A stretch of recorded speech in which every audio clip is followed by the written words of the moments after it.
लेकर हरियाणा तक विरोध का बिगुल फूंका जा रहा है। अरावली की बदली परिभाषा पर सबसे ज्यादा बवाल राजस्थान में हो रहा है, जहां अरावली का सबसे ज्यादा हिस्सा पड़ता है। इसके अलावा हरियाणा में काफी विरोध हो रहा है।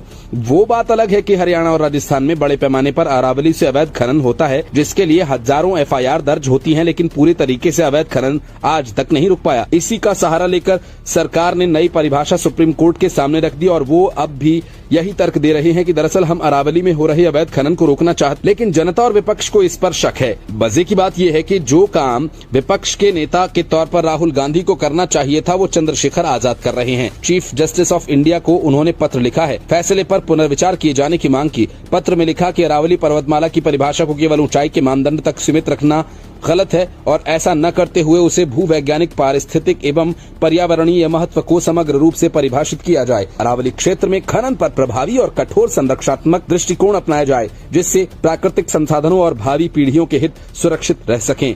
चंद्रशेखर आजाद ने सीधा उसी जगह मांग की जहां ये फैसला से आया। सरकार भी सुप्रीम कोर्ट का ही हवाला दे रही है। इससे पहले उन्होंने कई मंचों से भी अरावली पर्वतमाला की आवाज को बुलंद किया।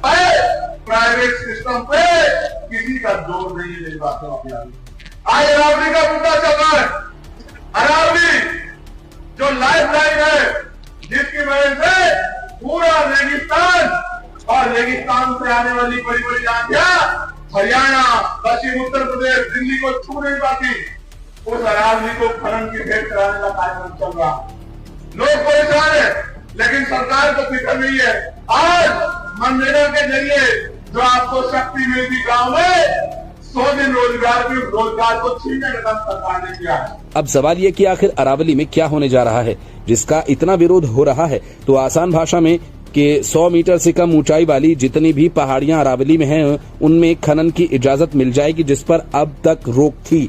लेकिन खतरे की बात यह कि अरावली क्षेत्र में 90% से ज्यादा पहाड़ियों की हाइट 100 मीटर से कम है। अक्टूबर 2024 में फॉरेस्ट सर्वे ऑफ इंडिया की एक रिपोर्ट आई थी, जिसमें यह बताया गया था कि राजस्थान कुल 15 जिलों में अरावली के 12,081 पहाड़ हैं, जिसमें सिर्फ 1,048 यानी 8.7% पहाड़ ऐसे हैं जिनकी ऊंचाई 100 मीटर से ज्यादा है। इसका मतलब ये हुआ कि अकेले राजस्थान अरावली के 90% से ज्यादा पहाड़ों की ऊंचाई 100 मीटर से कम है और अब नई परिभाषा के कारण ये सारे पहाड़ खतरे में हैं। सरकार का कहना है कि कुछ मीडिया वाले लोगों को गुमराह कर रहे हैं। सुप्रीम कोर्ट ने चारों राज्यों को कहा कि अरावली की सेम डेफिनेशन होनी चाहिए।